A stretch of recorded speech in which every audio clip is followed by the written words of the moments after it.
రాష్ట్ర వ్యాప్తంగా ఇద్దరి మధ్య పచ్చగడ్డి వేస్తే బొగ్గుమనే వాతావరణం నెలకొంది.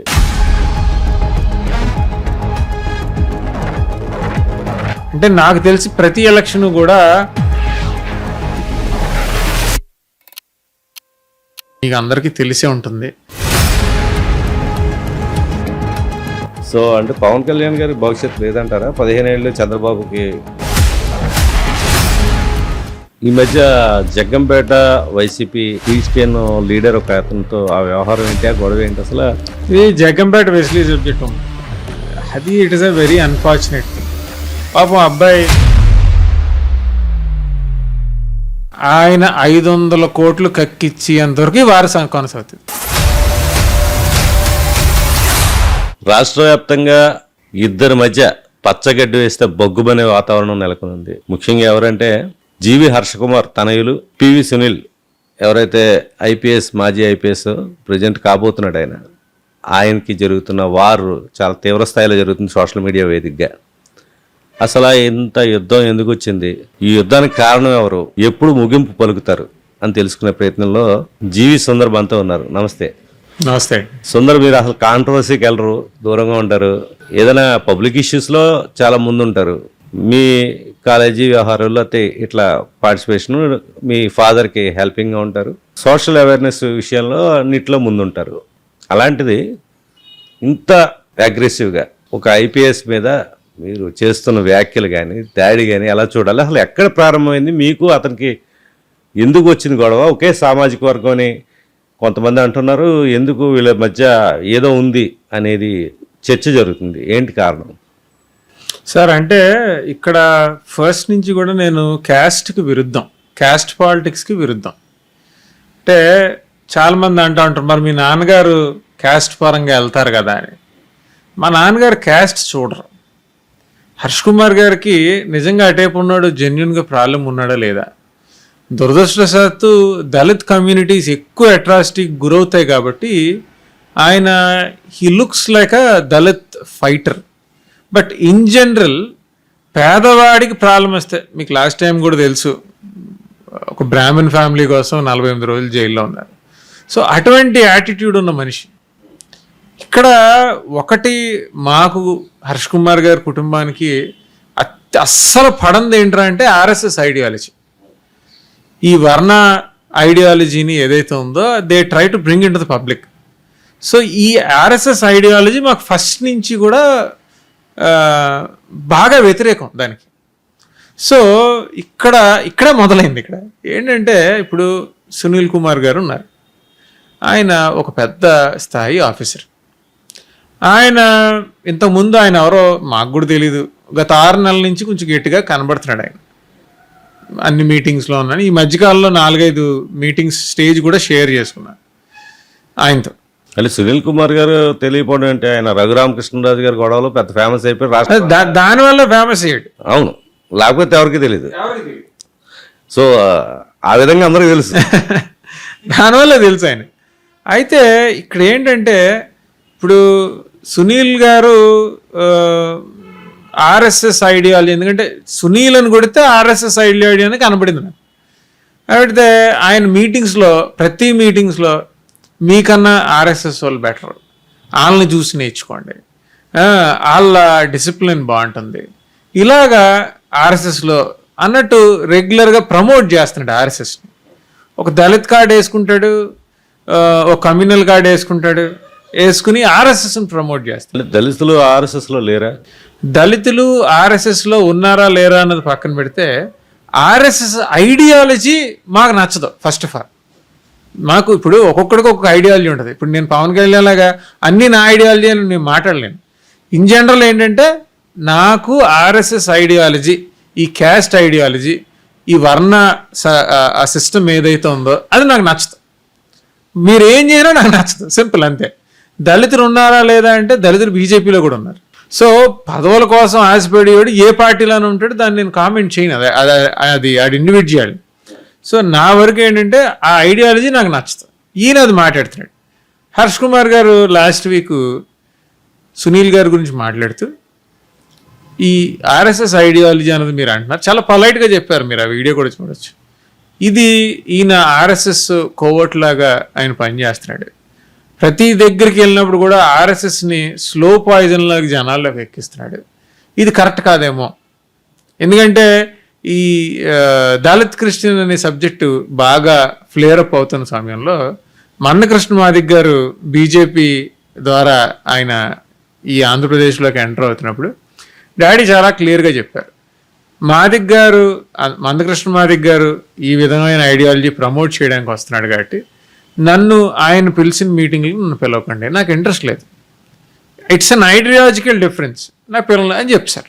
ఇప్పుడు సునీల్ని అప్పటికి మాకు తెలియదు కదా, సునీల్ నేను కూడా అటెండ్ అయ్యాం.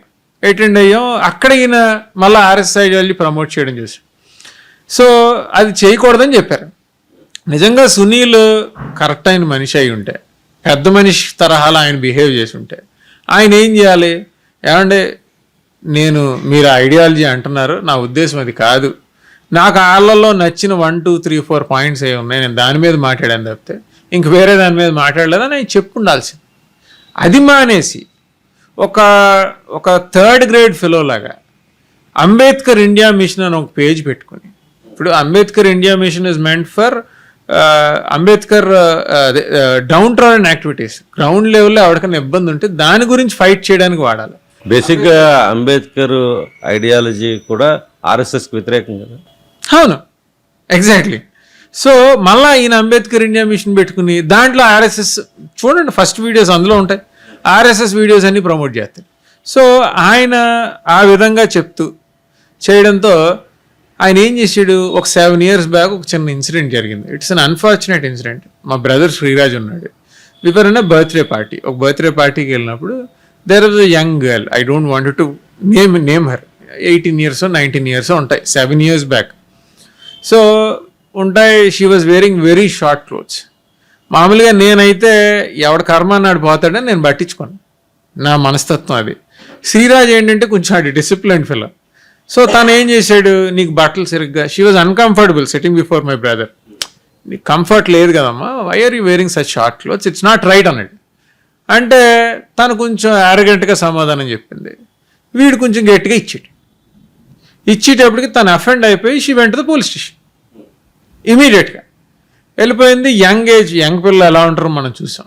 పోలీస్ స్టేషన్కి వెళ్ళిన వెంటనే వాళ్ళ ఫాదర్ని పిలిపించాం. ఎప్పుడన్నా నేను గట్టిగా తిరిగినా she goes to the police station అని ఆయనే చెప్పాడు. అప్పుడే మాట్లాడి ఏంటండి ఇది, it is not necessary, because మామూలు గురించి వెళ్తే it is not a news, tape Harsh Kumar గారు అబ్బాయి కాబట్టి it is a news. So వెంటనే షీ విత్డ్రూ, ఎస్పీ గారితో అప్పట్లో మాట్లాడడం అయిపోయింది. That is end matter 7 years back.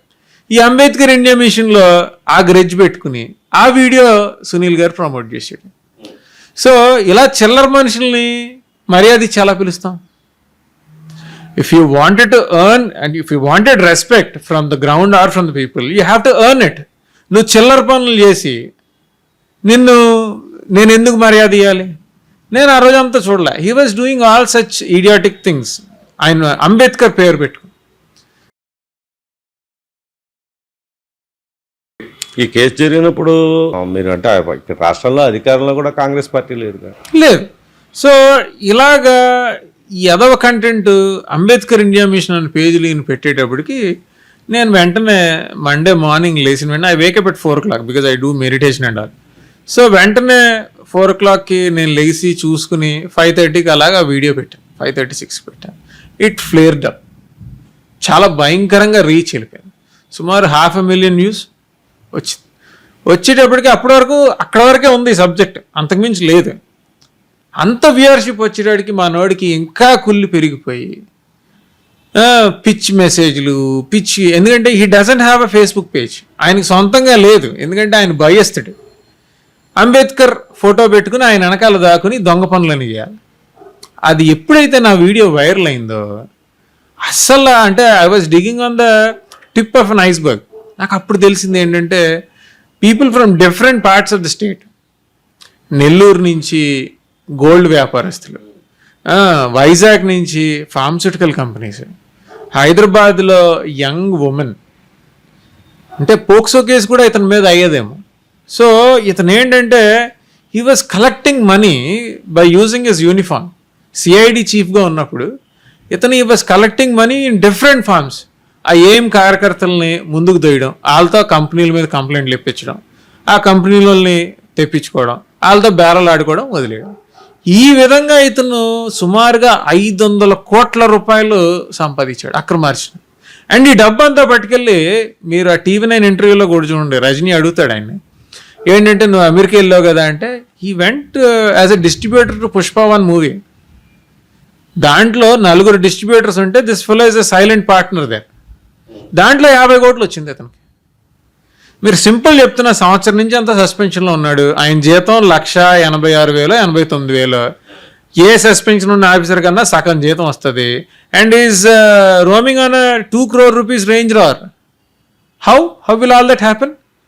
Black money వెచ్చలవిడిగా సంపాదించున్నాడు అండ్ ఈ స్పెండింగ్ దాట్. సో ఇక్కడ ఏంటంటే సింపుల్ ఈ నాకు నెక్స్ట్ డే అర్థమైంది ఏంటంటే, ఇతను అక్రమార్జన భయంకరంగా సంపాదించున్నాడు.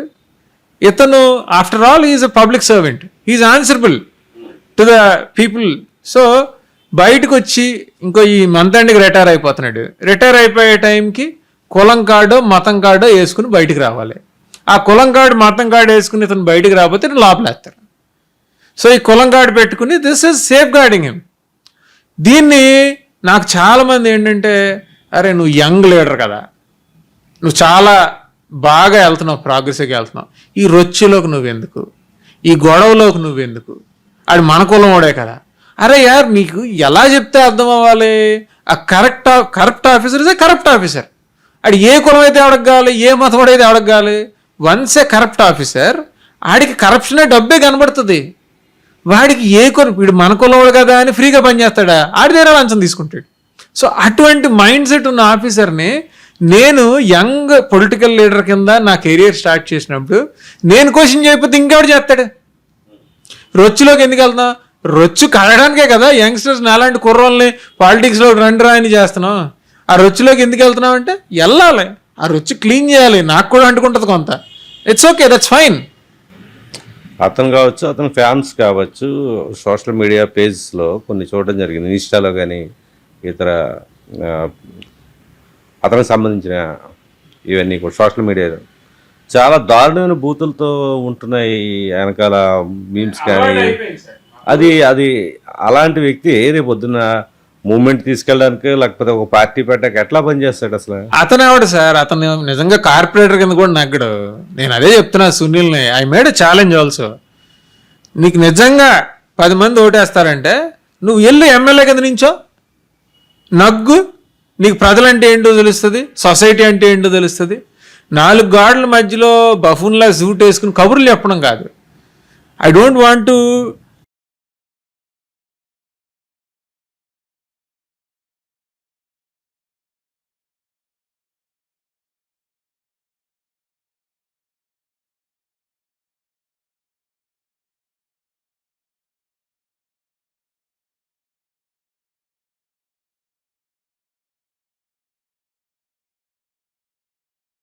ఒకరిస్తే వచ్చేది కాదు, దాన్ని నిలబెట్టుకోవాలి కదా. రాజకీయం వారసత్వం అన్నది ప్రజలు ఇవ్వాలి, ఒకరిస్తే వచ్చేది కాదు.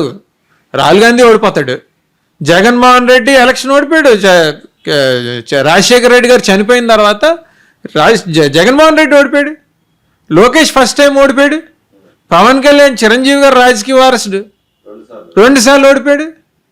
సో రాజకీయంలో ఓడిపోవడం అన్నది సహజంగా జరుగుతుంది, రాజకీయ వారసత్వం అనేది ఉండదు.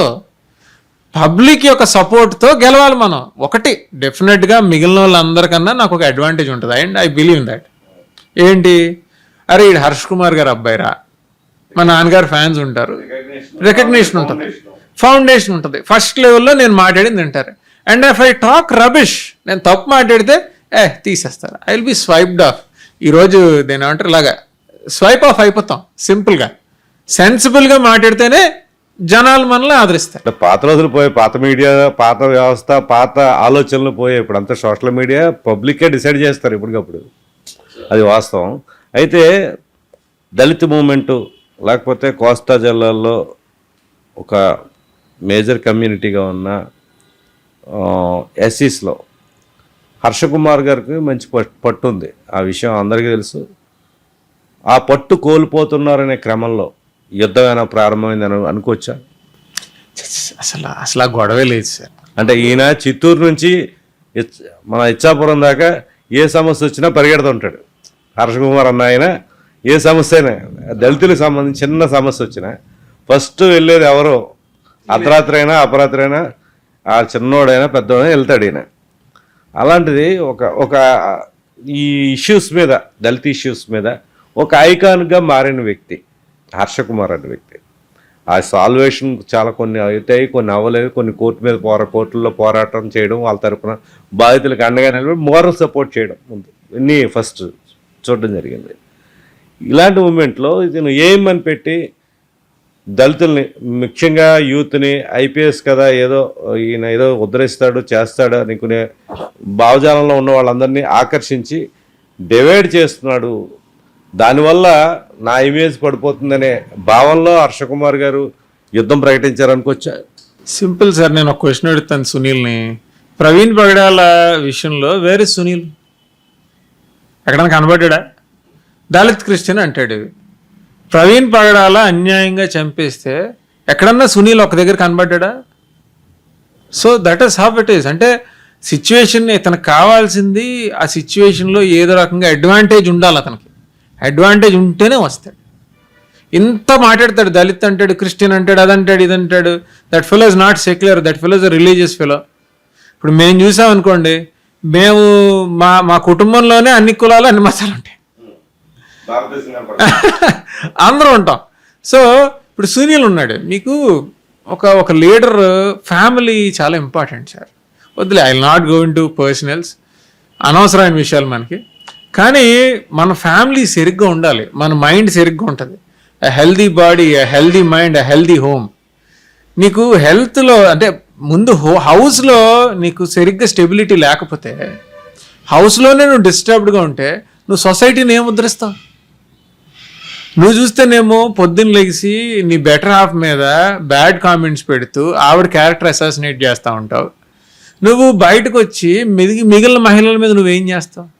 ఇంక మీరు ఇందాక అన్నారు ఏది క్యాస్ట్ కార్డులో ఈస్ ట్రైంగ్ టు పెనిట్రేట్ అని. ఆయనకి ఎక్కడుంది సార్ ఏమని చెప్పి సుమారు ఒక 40 మందినో 50 మందినో నించోబెట్టాడు లాస్ట్ ఎలక్షన్స్లో. ఒక్కడికన్నా 300 ఓట్ల కన్నా ఎక్కువ వచ్చినాయా? ఒక్కడికే 100 ఓట్లు కూడా రాలా, 50 ఓట్లు కూడా రాలా. ఇంకా అటువంటి వాటి గురించి మనం ఏం మాట్లాడతాం? మా నాన్నగారి పేరు చెప్పుకుని నేను ఎమ్మెల్సీగా నించుంటే first priority 16,800 votes, second priority 85,000 votes, 1,00,000 ఓట్లు తెచ్చుకున్నాను. అలా ఎలా చేసుకుని నేను, దట్ ఈస్ మై క్యాలిబర్. 300 ఓట్లు వచ్చినడితో నేనేం మాట్లాడతాను సార్? ఆయన నాకు పోటీ ఎలాగవుతాడు? ఆయన నిజంగా క్యాపబుల్ అయితే ask him to come and contest in the elections. మళ్ళీ బయటకు వచ్చి ఎమ్మెల్యే అంతా, ఎంపీ అంతా అని చులకనగా మాట. మీరు మీ శ్రీరాజు అతని టార్గెట్ కాదు, మీ నాన్నగారే టార్గెట్ అనిపిస్తుంది. అతనికి హర్షకుమార్ గారు శిఖరం సార్. ఆయన అంత స్థాయికి వెళ్ళి అంత సీన్ సునీల్కి లేదు. ఎందుకంటే హర్షకుమార్ గారు అంత ఎదగాలి అంటే మీకు ఎన్నో పోరాటాలు చేస్తే ఆ క్యారెక్టర్ ఆ ఎలివేషన్ అవుతుంది. అంతేగాని కలెక్షన్లు చేస్తే వెళ్దో ఆ సైజ్కి. ఇప్పుడు సునీల్ అన్నాడు is a collector, is a blackmailer, is a broker. అంతేగాని హర్షకుమార్ గారి స్థాయికి వెళ్ళాలంటే బ్రాహ్మిన్స్ కోసం 45 రోజులు జైల్లో ఉండాలి. ఆ జడ్జి కూడా మీకు తెలుసు, స్టిల్ దట్ ఈస్ దేర్. గరగపూర్లో దళితుల కోసం జైలుకి వెళ్ళాలి. లేదంటే సుమారుగా మీకు లాస్ట్ నేను మన పాస్పోర్ట్ అప్లికేషన్ పెడితే హర్షకుమార్ గారి మీద 109 కేసెస్. అందులో మాలోళ్ళు ఉన్నారు, మాదిగోళ్ళు ఉన్నారు, కాపులు ఉన్నారు, బ్రాహ్మిన్స్ ఉన్నారు, కమ్మోళ్ళు ఉన్నారు, ఎవ్రీబడి ఈజ్ దేర్. కాకపోతే 80% దళిత్ ఇష్యూస్ ఉంటాయి. కారణం ఏంటంటే మెజారిటీ అట్రాసిటీస్ ఆల్మోస్ట్ జరుగుతున్నాయి కాబట్టి ఉంటాయి. సో హర్షకుమార్ గారి స్థాయికి సునీల్ వెళ్ళాలంటే ఇంకా చాలా పోరాటాలు చేయాలి. చెయ్యండి, తప్పులేదు, మీరు చెయ్యండి, మీరు కూడా ఎదగండి, ఎదగడంలో తప్పులేదు. కానీ ఈ ఫేక్ పోస్టులు, fake publicity, social media publicity, instant publicity, ఈ వే చూస్ చేసుకోవడం తప్పు. సునీల్ గారు నిజంగా అయితే రావచ్చు, కానీ ఫస్ట్ ఆయన ఈ పోరాటాలు చేయాలంటే ఆయన తినేసిన 500 కోట్లు కక్కితే అప్పుడు నేను కక్కిస్తా, నో డౌట్. ఎలా అలాగా అంటే గాలి వార్తలాగా 500 కోట్లు అంటే ఎలా నమ్ముతారు జనం? Very good question. నేను పొద్దున్న ఒక జడ్జ్ గారితో మాట్లాడాను sir. Is a high court judge, I don't wanted to reveal his name.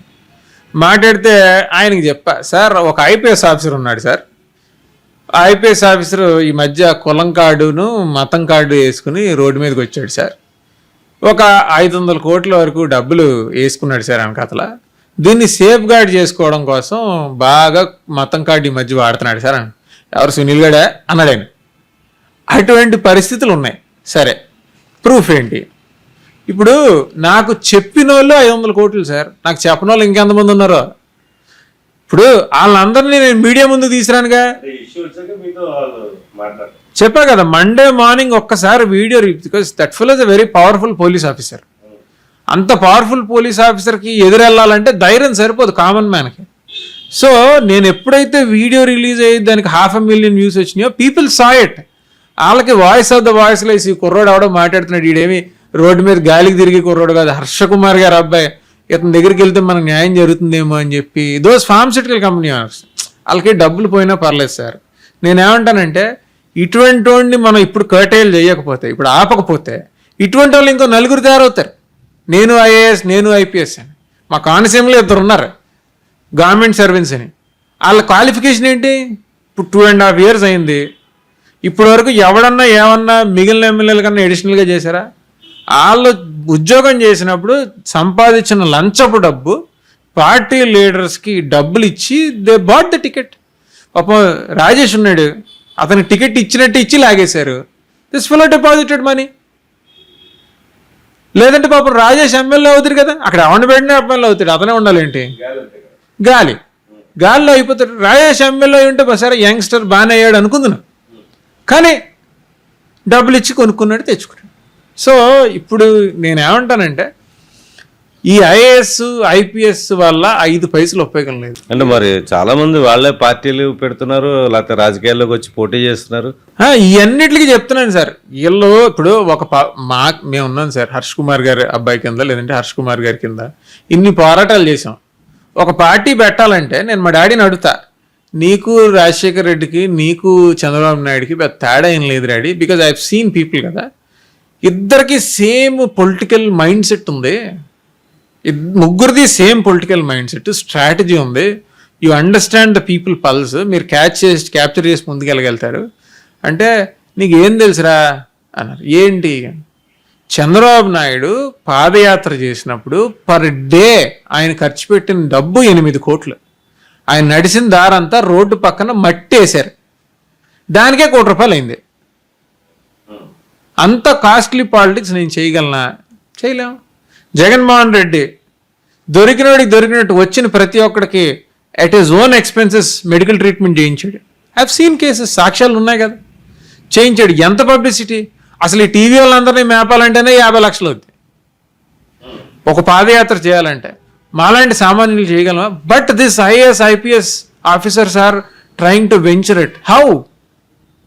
వాళ్ళు చేసినప్పుడు, వాళ్ళు టర్మ్లో ఉన్నప్పుడు, ఐఏఎస్లు ఐపీఎస్ల కింద 30 సంవత్సరాల టర్మ్లో ఉన్నప్పుడు వాళ్ళు కలెక్ట్ చేసిన డబ్బులు, that black money they are utilizing to safeguard their future.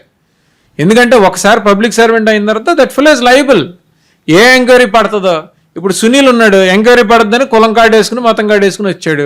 అలాంటి వాళ్ళు బోల్డ్ మంది ఐఏఎస్ ఆఫీసర్లు వస్తారు for upcoming elections. You wait and see. ఇందులో మంచి వాళ్ళు కూడా కొంతమంది చూడొచ్చు కదా, మన రిటైర్డ్ జేడి లక్ష్మీనారాయణ, లేకపోతే జయప్రకాష్ నారాయణ, వీళ్ళు కొంత హానెస్ట్గా కనబడుతూ ఉంటారు సార్. ఇప్పుడు జేడి లక్ష్మీనారాయణ గారి గురించి నేను మాట్లాడను, ఎందుకంటే ఆయన మీద నాకు పాజిటివ్గానే ఉంది. ఆయన పాపం నిజంగా డబ్బులు సంపాదించలేదు కాబట్టే ఆయన రాజకీయంలో నించోలేకపోయాడు. ఆయన కూడా బ్లాక్ మనీ సంపాదించుంటే జేడి ఖచ్చితంగా ఆయన ముందుకెళ్తే సస్టైన్ అయ్యాడు. ఇప్పుడు మీకు రాజకీయాల్లో ఎక్కువ కాలం ఉండాలంటే బోల్డ్ డబ్బు ఖర్చు అవుద్ది. సార్ మీరు యు నేమ్ ఎనీ ప్రొఫెషన్, పోలీసుడు డబ్బులు కలెక్ట్ చేస్తాడు, డాక్టర్ డబ్బులు కలెక్ట్ చేస్తాడు, అడ్వకేట్ డబ్బులు కలెక్ట్ చేస్తాడు. ఏ డబ్బులు కలెక్ట్ చేయకుండా ఉచిత సర్వీస్ చేసే ఒకే ఒక ప్రొఫెషన్ పొలిటీషియన్. వాళ్ళు మొత్తం కలెక్షన్ అంతా వాళ్ళే చేస్తారని బయట టాక్ అని అనుకుంటారు. The real culprits are government servants. The real culprits ఇప్పుడు బర్త్ సర్టిఫికెట్, డెత్ సర్టిఫికెట్, లేదంటే పొజిషన్ సర్టిఫికెట్, ఇంకో సర్టిఫికెట్ ఎవరిస్తారు సార్? పొలిటీషియన్ ఇస్తాడా? గవర్నమెంట్ సర్వెంట్ ఇస్తాడు. కరప్షన్ ఎక్కడ జరుగుతుంది? అక్కడే జరుగుతుంది. మీకు మళ్ళా చూడండి, in the entire country highest per vote highest డబ్బులు ఇచ్చే పొలిటీషియన్స్ ఎవరు? తమిళనాడు పొలిటీషియన్స్, అవునా కదా? వాళ్ళు ఇచ్చినంత డబ్బు ఎవడెవడు. ఓకే, ఎందుకు? I will tell you why. తమిళనాడులో గవర్నెన్స్ చూసుకుంటే ఒక ఇంటికి మనం పర్మిషన్ పెట్టుకున్నాం, మీకు అక్కడ సిటీ ప్లానర్తో పాటు ఎమ్మెల్యే సంతకం ఉంటుంది తెలుసా, ఎగ్జిక్యూటివ్ ఆర్డర్ మీద. That power MLA has. So నీ కలెక్షన్ ఎక్కువ ఉంటుందా, డబ్బులు ఎక్కువ ఖర్చు పెడతాం. ఇక్కడ కంపారిటివ్లీ లెస్, కలెక్షన్ తక్కువ ఉంటుంది, డబ్బులు తక్కువ ఖర్చు పెడతాం. కేరళ ఇంకా తక్కువ ఉంటుంది, వాళ్ళకి అక్కడ పొలిటీషియన్కి పవరే తక్కువ, అస్సలు ఉండదు. పబ్లిక్ పవర్ ఎక్కువ, కమ్యూనల్గా ఉంటుంది. అది కమ్యూనిస్ట్ భావజాలంతో కలిగిన స్టేట్ అది, విత్ హైయెస్ట్ లిటరేచర్, హానెస్ట్. అక్కడ ఎమ్మెల్యే అవ్వాలంటే అసలు డబ్బే అవసరం లేదు కేరళలో. సో మనకేంటంటే తమిళనాడులో విజయ్ ఎలాగా మార్చాడు కాబట్టి ఐ బిలీవ్ నిజంగా అటువంటి కాక్రోచ్ జనతా పార్టీయో లేకపోతే కాంగ్రెస్ పార్టీయో లేకపోతే ఇంకో పార్టీయో honest people, youngsters like me, మేము నాలాంటి యంగ్స్టర్స్ ముందుకు వస్తే, because the new generation has to come. ఇప్పుడు 60 సంవత్సరాల బ్యాచ్ అయినా అలాంటి కుర్రోళ్ళు రావద్దా? వస్తే then we will definitely venture new projects, new political ideology. ఇంత అవినీతి దీని మీద మాట్లాడుతున్నారు కదా, సామాన్య వ్యక్తిగా స్టార్ట్ అయిన హర్ష్ కుమార్ కోట్ల రూపాయలు సంపాదించారు, అందుకే వాళ్ళ పిల్లలు కూడా ఇట్లా మళ్ళీ రాజకీయాలు ఎమర్జ్ అవ్వడానికి ట్రై చేస్తున్నారనే విమర్శలు ఉన్నాయి. మరి దానికి ఏం చెప్తారు? మీరు నన్ను చిన్నప్పటి నుంచి చూస్తున్నారు, యు నో వాట్ వీఆర్. నేను బయట పబ్లిక్లో ఉన్న విమర్శ అడిగాను. ఇప్పుడు అంటే మీకు కిట్టని వాళ్ళే ఎక్కువ ఉంటారు కాబట్టి, జనరల్గా అభిమానించే వాళ్ళు ఎంతమంది ఉన్నారో దానికి ఆపోజిట్ కూడా ఉంటారు. సింపుల్ సార్, నేను ఇప్పుడు డాడీ 1991లో రాజీవ్ గాంధీ కాలేజ్ అని ఒక స్టూడెంట్ యూనియన్ లీడర్గా బయటకు వచ్చి ఎస్టాబ్లిష్డ్ రాజీవ్ గాంధీ కాలేజ్ పెట్టుకున్న తర్వాత that is a 2.5 acres campus. మేము we took loan from bank of Baroda. Loan తీసుకున్నాం అంచెలంచెలుగా. ఈరోజు I believe 1,00,000 square foot buildings ఉంటాయి. We took 35 years to build 1 lakh square feet buildings. 35 years, long years కట్టుకుంటూ వచ్చాం. ఇంకా డాడీ చెప్పాలంటే డాడీ పొలిటికల్గా 2004 నుంచి 14లో ఉన్న టైంలో చేసిన అప్పులే ఎక్కువ ఆస్తుల కన్నా. ఉన్న ఆస్తులు తగలేసేయడం, డబ్బులు పాడు చేయడం తప్పితే ఆయన సంపాదించింది ఏం లేదు. ఇప్పుడు నేనంటారా, నాకు స్వతహాగా తెలివితేటలు ఉన్నాయి, నాది బిజినెస్ మైండ్ సెట్. నేను soon after completion of my engineering I took over as a college director. Daddy అన్నారు, నీకు ఎందుకురా, you go to US or somewhere. నాకు టీసీఎస్లో ఉద్యోగం వచ్చింది. So I said no dad, ఆడి 25,000 ఎంతో జీతం ఇస్తాడు, నాకు ఇంట్రెస్ట్ లేదు, నేను I will do some business అని చెప్పాను. వచ్చాను, చేసుకున్నాను. ఫస్ట్ ఇయరే కాలేజ్ అడ్మిషన్స్ 200% ఇంప్రూవ్ చేశాను. Because my approach is student centric approach. Revenue పెరిగింది, స్లోలీ వీ స్టార్టెడ్. తర్వాత టీసీఎస్ అయాన్తో I started in partnership with 6-7 people together. చేసుకుని టీసీఎస్ అయాన్ని ఆంధ్ర తెలంగాణ మొత్తం ఎస్టాబ్లిష్ చేశాను. That is my turning point. చేసుకుని వాళ్ళతో మీకు తెలుసు కదా online examination, I was the one who believe that idea. నమ్మాను, ఆన్లైన్ ఎగ్జామినేషన్స్ పెట్టాను. That is a grand success. తర్వాత అంచెలంచెలుగా ఒక్కో వ్యాపారం చేసుకుంటున్నాను. నేను ఇన్కమ్ ట్యాక్స్ కడుతున్నాను. నేను లాస్ట్ ఇయర్ 48 లక్షలు ఇన్కమ్ ట్యాక్స్ కట్టాను. బిఫోర్ లాస్ట్ ఇయర్ 35 లక్షలు ఇన్కమ్ ట్యాక్స్ కట్టాను. My income is more than 3 crores per annum. నేను సంపాదించుకున్నాను, ఖర్చు పెట్టుకున్నాను. Everything is legal, open, clear document. ఇప్పుడు ఈ ఐఏఎస్ ఆఫీసర్లు 100 కోట్లు ఖర్చు పెడుతున్నారు. ఆస్దం ఏదన్నా లెక్కలో చూపిస్తారు, ఇట్స్ ఆల్ బ్లాక్ మనీ. నేనేమంటానంటే అంచెలంచెలుగా ఎదిగిన మేము 35 సంవత్సరాలు పట్టింది అంటే బహుశా మా ఆస్తి అంతా కలిపితే మేబీ ఒక 20-30 crores ఉంటుందేమో ఇప్పటికి. ఆల్ పుట్టు కదా, నాది, మా అన్నయ్యది, మా డాడీది, అందరిది కలిపి. ఈ రోజంతా ఫాస్ట్ ఫార్వర్డ్ కదా. ఒకసారి హోమ్ మినిస్టర్ అయితే ఫ్రమ్ 5 lakhs to 50 crores 5 yearsలో. ఈ రోజుకి చెప్తున్నాను, డిపాజిట్ కడితే సీట్ వస్తుంది. మా దగ్గర డబ్బులు లేవు డిపాజిట్లు కట్టడానికి. ఇప్పుడైనా ఎలక్షన్ వస్తే అందరూ కూడా మళ్ళీ ఉన్న ఆస్తులని తాకట్టు పెట్టే వాళ్ళు చాలా మంది ఉన్నారు కదా, అదే పరిస్థితి. పాతవరం పొలిటీషియన్స్ కానీ ఒకటే సార్ ఉన్నారు కాదు. అవును, ఇప్పుడు ఈ రోజు పాలిటిక్స్ అయితే ఇట్స్ ఆల్ మనీ. నిజం చెప్తున్నాను, ఆ పొలిటీషియన్స్ ఫ్లెక్స్లు అయ్యి చూస్తుంటే దిస్ న్యూ జనరేషన్ ఫ్లెక్స్లు వేయించడానికే ఆడికి ఒక 25-30 లక్షలు అవుతుంది సార్. మరి దానికోసమే కదా అవినీతికి పాల్పడేది వాళ్ళు. ఎగ్జాక్ట్లీ. రోజు ఒక స్లాబ్ వేయాలంటే అదనపు స్లాబ్కి 20 లక్షలు 30 లక్షలు తీసుకుంటున్నారు కొన్ని కమర్షియల్ ఏరియాస్లో. బయట టాక్ ఎమ్మెల్యేస్ మీద ఉన్న ప్రచారం ప్రజల్లో. మరి ఆ 20 లక్షలు వీళ్ళు ఖర్చు పెట్టేది ఆ ఫ్లెక్సీల కోసమో లేకపోతే వాళ్ళ చందాల కోసం వాళ్ళ దగ్గరకు బోల్డ్ సమస్యల మీద వస్తారు. మీకు లెక్క చెప్తాను. మన ఆంధ్రప్రదేశ్లో ఎమ్మెల్యేకి 20 crores deposit, 15 to 20 crores. SC seat అయితే 15 కోట్లు టికెట్కి పార్టీ డిపాజిట్. లాస్ట్ ఎలక్షన్స్లో నేను ఒకటిని అడిగాను, అరే 20 కోట్లు అంటే కష్టం కదా, ఎలా మనం పెడతాము, ఇట్స్ ఎ బిగ్ బెట్ కదా, కష్టం కదా అంటే, ఏంది భయ్యా మాట్లాడతాం, బ్రేక్ ఏమని చెప్పమంటావా అన్నాడు.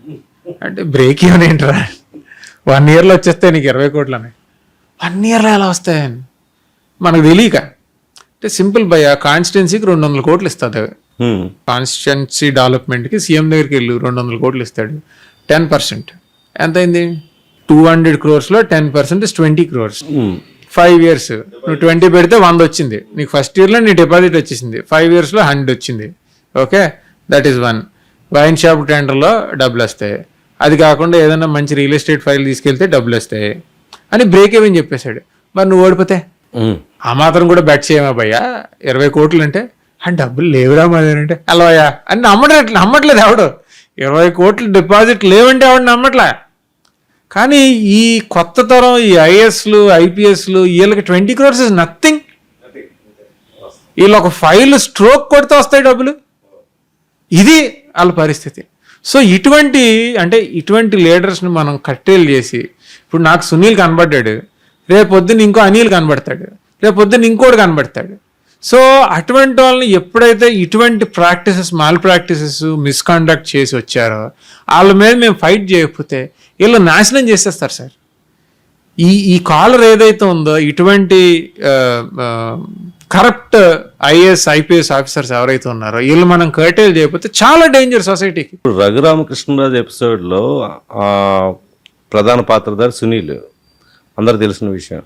అది వాస్తవంగా రఘురామ చేసిన ఆరోపణలు వాస్తవం అనుకోవచ్చా? నేను రఘురామకృష్ణరాజు గారి స్పీచ్లు ఏమి నేను వినలే. నాకు ఎందుకంటే అంటే ఆయన అప్పుడు కొట్టి తీసుకెళ్లారు ఆ కేసులో గొడవ అన్నది. అదా డెఫినెట్ గా నేను చెప్తున్నాను కదా, రఘురామకృష్ణరాజుతో బేరం కుదరకే కొట్టాడు. బేరం కుదురుంటే ఏం ఉండదు, చాలా మందికి బెయిల్ ఇచ్చాడు సునీల్, అలానే ఇస్తాడు. కాకపోతే నాకు ఇక్కడ ఏంటంటే, నాకు రఘురామకృష్ణరాజుకి పూర్తి విరుద్ధం, సునీల్కి పూర్తి విరుద్ధం. ఎందుకంటే ఇద్దరు కూడా మతం కార్డు వాడుతున్నారు. అతను హిందూ కార్డు వాడుతున్నాడు, అతను మరీ దారుణం అనుకోండి. ఇతను క్రిస్టియన్ కార్డు వాడుతున్నాడు. రెండు ఏదో పనులే నా దృష్టిలో. ఇద్దరు ఎలా చూస్తా అంటే ఇద్దరు అదే తక్కడిలో తూగుతారు. ఇద్దరు కూడా they are menace to the society, they are useless to the society. ఇద్దరు వల్ల సమాజానికి చెడే జరుగుతుంది తప్పితే మంచి జరగదు.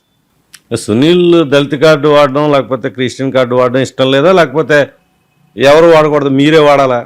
ఎవరు కూడా దళిత్ కార్డు కానీ క్రిస్టియన్ కార్డు కానీ రిలీజియస్ కార్డు కానీ క్యాస్ట్ కార్డు కానీ రిలీజియస్ కార్డు కానీ వాడకూడదు, తప్పది. సొసైటీలో మనం ఇప్పుడు మొన్న కుందనాపల్లి ఉంది సార్, నేను మన ప్రెస్ని ఉద్దేశించి కూడా ఒక స్టేట్మెంట్ చెప్పా. కుందనాపల్లిలో 95% అక్కడ భయంకరమైన డామినేషన్. నేను వెళ్ళాను, అది పబ్లిక్ అయింది meeting. That was around 2 million views వచ్చినాయి ఆ వీడియోకి. పబ్లిక్ అయిన తర్వాత నేను కలెక్టర్ దగ్గరికి వెళ్ళాను.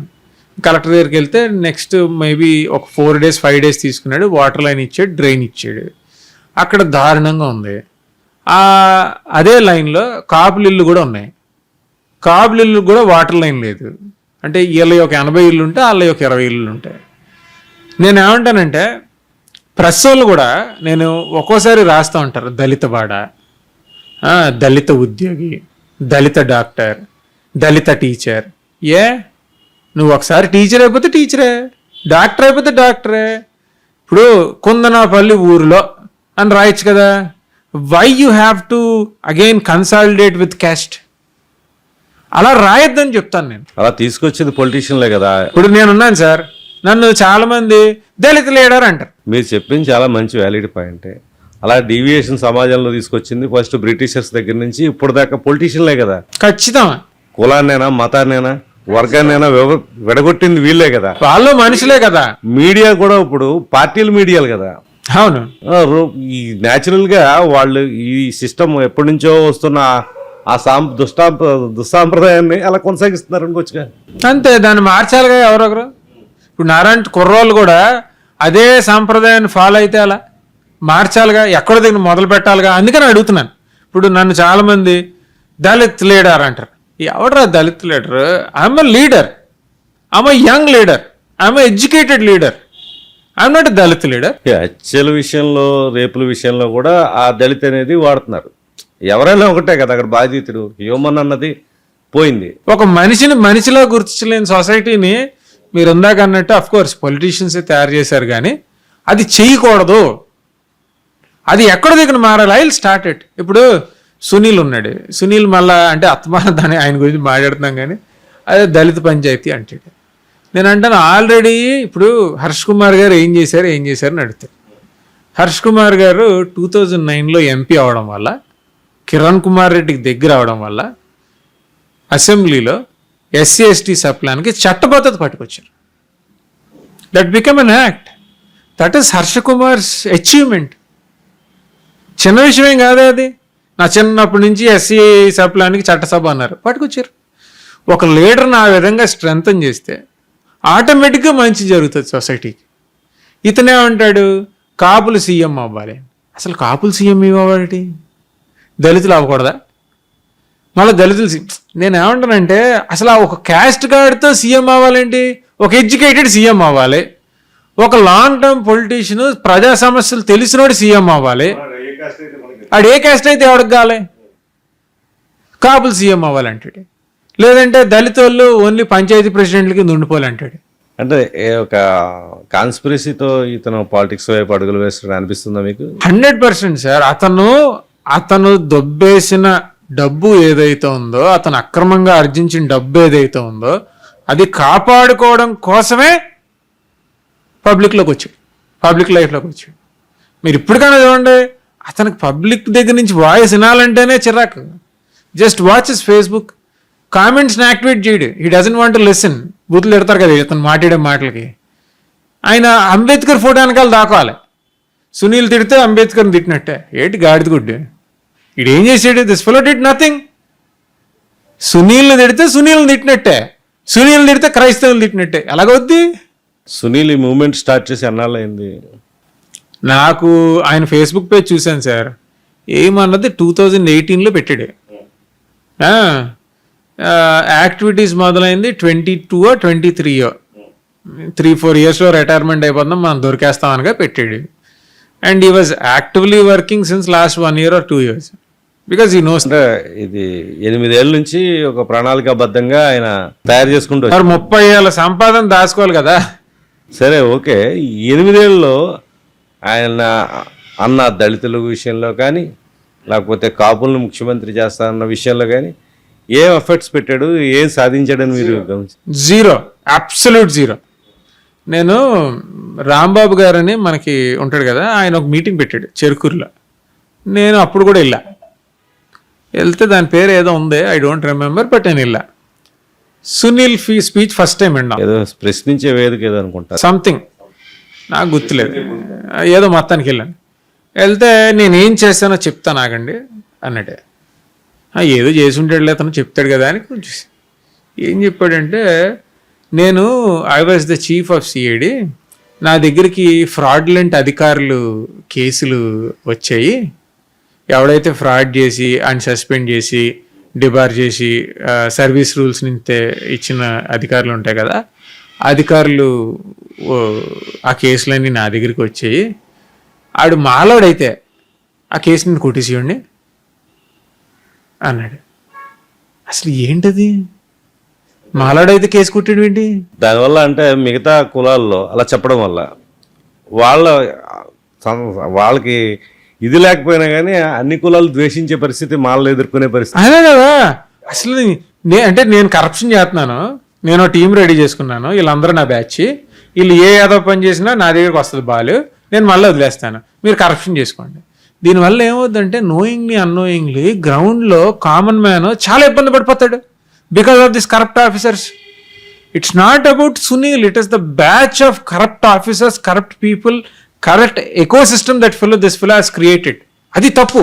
వాయిస్లో ఇది చెప్తానని మీరు అంటున్నారు, అది నేను బయట చూడలేదు. కానీ వాస్తవానికి ఇలాంటి వ్యక్తి మరి అంబేద్కర్ సిద్ధాంతం, అంబేద్కర్ బొమ్మ పెట్టుకోవడానికి ఎంతవరకు అర్హత, ఆయన స్థాయి ఏంటి, లేకపోతే ఆయన చెప్పింది ఏంటి, ఇక్కడ జరుగుతుంది ఏంటి?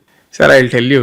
ఇప్పుడు శ్రీరాముడి బొమ్మ పెట్టుకుంటాడు మోడీ గారు, ఓకే, బీజేపీ శ్రీరాముడి బొమ్మ పెట్టుకుని వెనకాతల మీరు చూస్తే if you see the beef exports in this country, UPA government కన్నా బీజేపీ గవర్నమెంట్లో మన బీఫ్ ఎక్స్పోర్ట్స్ పెరిగినాయా తగ్గినాయా? పెరిగినాయి.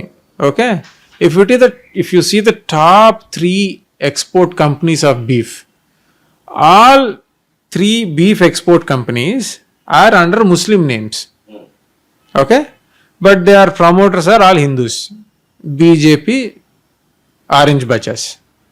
అంటే ఎవడైతే దేవుడి పేరు ఎక్కువ చెప్పేస్తాడో ఆడు ఏం చేసినట్టు, తప్పుడు పనులు చేసినట్టు దేవుడి పేరు చెప్పి. ఎక్కడ కూడా అంతే. ఎవడైతే అంబేద్కర్ నా దేవుడు, అంబేద్కర్ నా దేవుడు, అంబేద్కర్ ఆయన పేరు వాడుకుని తప్పుడు పనులు చేయడు. ఎవడైతే తప్పుడు పనులు ఎక్కువ చేస్తాడో ఆడే ఆయన పేర్లు ఎక్కువ వాడతాడు. నిజంగా మనసులో ఉన్నాడు, మనసులో పోతాడు. అంతే తప్పితే దిస్ ఫెలో ఎస్పెషల్లీ ఏంటంటే నీవు చేసే తప్పుడు పని. You CS Facebook page, Ambedkar India mission అంటే ఏంటి? ఆడవాళ్ళు వీడియోలు పెట్టడం, జనాలు బ్లాక్మెయిల్ చేయడం, ఇదే నువ్వు చేసే పని. నీ పేరుతో ఒక ఫేస్బుక్ క్రియేట్, నువ్వు ఐపీఎస్ ఆఫీసరే కదా, నీ పేరుతో ఒక ఫేస్బుక్ క్రియేట్ చేసుకుని అందులో పెట్టే ధైర్యం లేదు. అంబేద్కర్ ఇతనికి పాపాల భైరవుడు, అంటే పాపాలు మోసే, ఇతను చేసే పాపాలు మోసే దేవుడు. తప్పితే అంబేద్కర్ పేరు చెప్పుకుని నువ్వు ఎవరికి మంచి చేసావు? అంబేద్కర్ పేరు చెప్పుకుని కరప్ట్ ఆఫీసర్స్ని రిలీజ్ చేసావని చెప్తున్నావు. I will send you that video. ఇప్పుడు అంబేద్కర్ని ఇష్టపడే అన్ని వర్గాలు ఉన్నాయి, ఓన్లీ దళితులేనే కాదు. వాళ్ళు ఇలాంటివి ఎలా చూస్తారు, ఎలా ఫీల్ అవ్వాలి వాళ్ళు? ఇటువంటి మనుషుల వల్ల, ఇటువంటి వాళ్ళ వల్ల చాలామంది అంబేద్కర్ని తప్పుగా అర్థం చేసుకుంటారు. నేను ఎప్పుడు చెప్తాను, అంబేద్కర్ ఇస్ ఫర్ ఆల్.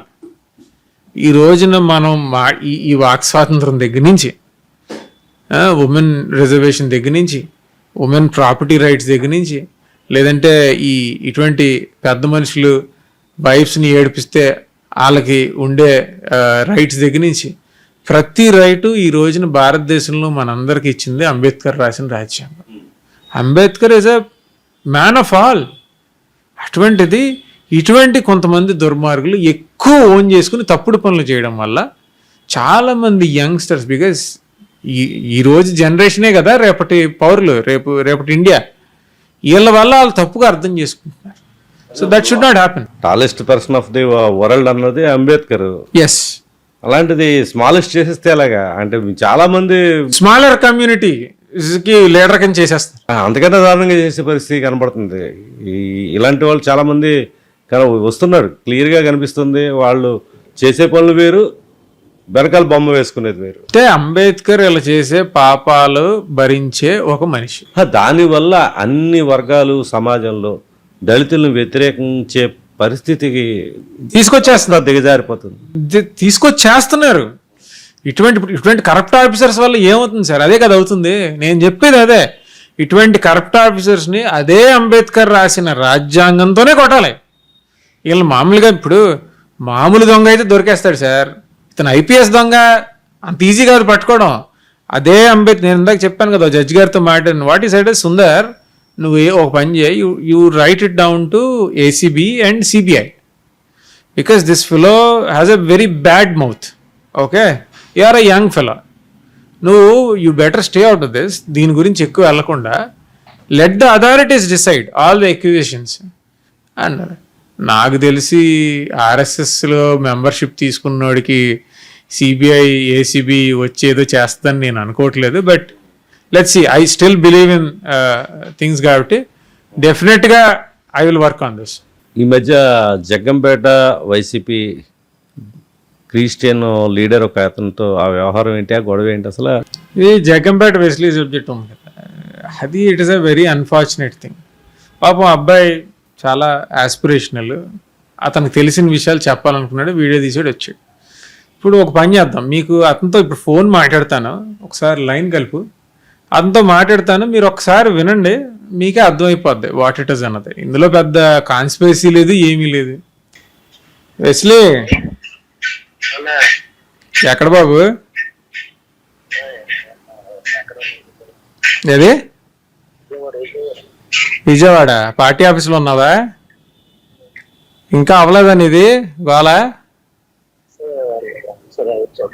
ఆ? ఏంటి చిరాకెందుకు? మంచి డిజిటల్ క్లారిటీతో ఆ వీడియో ఏదో పెట్టా.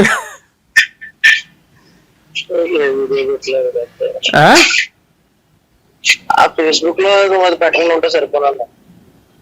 ఆ ఫేస్బుక్ లో పెట్టావా అది మీకు పెట్టలో ఆ వీడియోనా?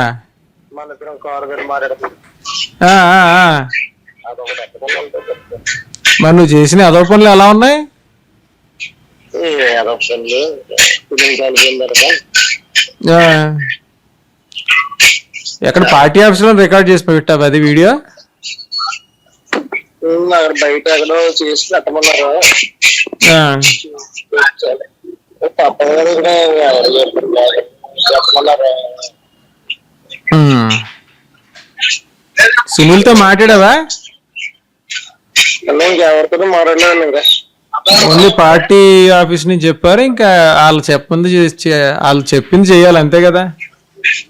ఇంకా అలానే లేదు, ఇంకా మనం ఇంకా ఇష్యూస్ కానీ దూరంగా ఉన్నాం, మంచిది, మనకు అవసరం లేని పరిస్థితులు మన ఏదో తొందరపడి ఏదో మనం మాట్లాడాము, ఇంకా దానివల్ల ఇబ్బంది. ఉమ్. నువ్వు అనవసరంగా నా దగ్గర రాకుండా ఉండాల్సింది. నువ్వు అనవసరంగా వచ్చి ఏదో చేసేస్తానని కటింగ్ ఇచ్చి మళ్ళా రివర్స్ అయిపోయి నీ పొలిటికల్ కెరియర్ పాడైపోయింది. అవునా? ఏది వాయిస్ కట్ అవుతుంది. బాగా అయ్యింది, తప్పు మంచో పరిచయం అయ్యాం, ట్రావెల్ చేసాం,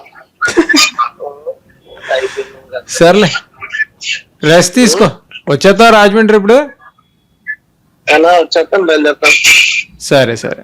ఇప్పుడు ఇతనేంటి పాపం, ఒక యంగ్స్టర్, పార్టీలో ఏదో పదవి కావాలి. ఫస్ట్ ఆవేశంగా వచ్చాడు, మాట్లాడడానికి వచ్చాడు. ఇప్పుడు ఆ సునీల్ ఎవరిని భయపెట్టాడో తెలియదు. అతనికి బోల్డ్ అంటే ఈ కరప్ట్ ఆఫీసర్స్తో ప్రాబ్లం ఏంటంటే వీళ్ళు పొలిటీషియన్స్ చేతుల్లో పాముల కింద పనిచేస్తారు. వాళ్ళ బొక్కలకు తెలుస్తాయి. ఎవరిని నొక్కాడో తెలియదు. పార్టీ ఆఫీస్ నుంచి కుర్రోడికి ఫోను, ప్రెషరు, వైసీపీ నుంచి భయంకరమైన ప్రెషర్. ఇమీడియట్గా బయటకు వచ్చి నేను కాదు, సునీల్ గురించి మాట్లాడకూడదనా ఏంటి? సునీల్ గురించి మాట్లాడకూడదు, అతను చేసిన ఈ కరప్టెడ్ యాక్టివిటీస్ గురించి మాట్లాడకూడదు. నీకు ఇప్పుడే లైవ్లో ఒక ఎగ్జాంపుల్ చూపించాను. అటువంటి పరిస్థితి ఉంటుంది. ఏం చెప్తాం? అంతకన్నా ఏం చెప్తాం? ఇంతకన్నా ప్రూఫ్ ఏంటి? సో నేనేమంటానంటే ఇటువంటి corrupt officers they are menace to the society. చాలా డేంజర్ ఇటువంటి వాళ్ళు. సో వాళ్ళ మాట నగ్గించుకోవడం కోసం ఏదైనా చేస్తారు. వీడు యంగ్స్టర్, వీడు పొలిటికల్ కెరీర్ పోయిందా? ఎవడన్నా పట్టించుకుంటాడా వీడి గురించి? అంటే కరప్ట్ ఆఫీసర్లు పోయి కరెక్ట్ ఆఫీసర్లు రావడానికి ఏం చేయాలంటే వీ డోంట్ నో. అంత ఈజీ కాదు సార్. నాకు డబ్బు ఎవడికి చేటు కాదు. ఇప్పుడు ఒక స్ట్రోక్తో 10 కోట్లు 15 కోట్లు ఒక ఐపీఎస్ ఆఫీసర్, ఒక ఐఏఎస్ ఆఫీసర్ సంపాదిస్తున్నాడంటే మీకు తెలియదేంటి? నన్ను కొత్తగా అడుగుతున్నారు. మన ఊర్లో సిఐ పోస్టింగ్ రావాలంటే ఎంత డిపాజిట్ కట్టాలి? మినిమం 20 lakhs డిపాజిట్ కట్టాలి. లేకుండా సిఐ పోస్టింగ్ రాదు. వచ్చింది ఏం చేయడానికి? భజన చేయడానికా? సిఐ జీతం ఎంత? ₹1,00,000 ఉంటుందా? అంతేనా? ఇంకెక్కువ ఉంటుందా? అంతకన్నా ఉండదులేండి. ₹1,00,000 ఉంటుంది. ₹1,00,000 జీతం సంపాదించడం కోసం 20 లక్షలు డిపాజిట్ కడతారా? వై? సో నేను అనేది కరప్షన్ అన్నది ఆఫీసర్స్ లెవెల్లోనే చాలా ఎక్కువ ఉంటుంది. 20 లక్షలు డిపాజిట్ కట్టడం అంటే వాళ్ళు జనానికి ఓట్లకి డబ్బులు ఇస్తున్నారు, ఫ్లెక్సీలు పెట్టుకోవాలి, ఇన్ని రకాలు ఉంటాయి కదా. మరి అదే అంటున్నా, మరి పొలిటీషియనే కదా ఆఫీసర్స్ని కరప్ట్ చేసేది. మరి పొలిటీషియన్ ఎవరు కరప్ట్ చేస్తున్నారు? ప్రజల అంతే కదా. ఓటేసినప్పుడు మీరే అన్నారు ఇందాక విజయ్ డబ్బులు లేకుండా గెలిచాడు అక్కడ. కేరళ విషయం చెప్పారు. ఇక్కడ ప్రజలు హానెస్ట్గా ఉన్నప్పుడు అధికారులు హానెస్ట్గా ఉంటారు, నాయకులు హానెస్ట్గా ఉంటారు. ప్రజలు ఏదో లబ్ధి పొందుదామనే ఆలోచన ఉన్నప్పుడు ఖచ్చితంగా ఇలాంటి వ్యవస్థలో పురుగులన్నీ బయటకు వస్తాయి. కరెక్ట్, నిజమే. నిజంగా మన అదృష్టం బాగుంటే మన ఆంధ్రప్రదేశ్ ప్రజలు కూడా హానెస్ట్గా ఓటేస్తారని నేను అనుకుంటున్నాను.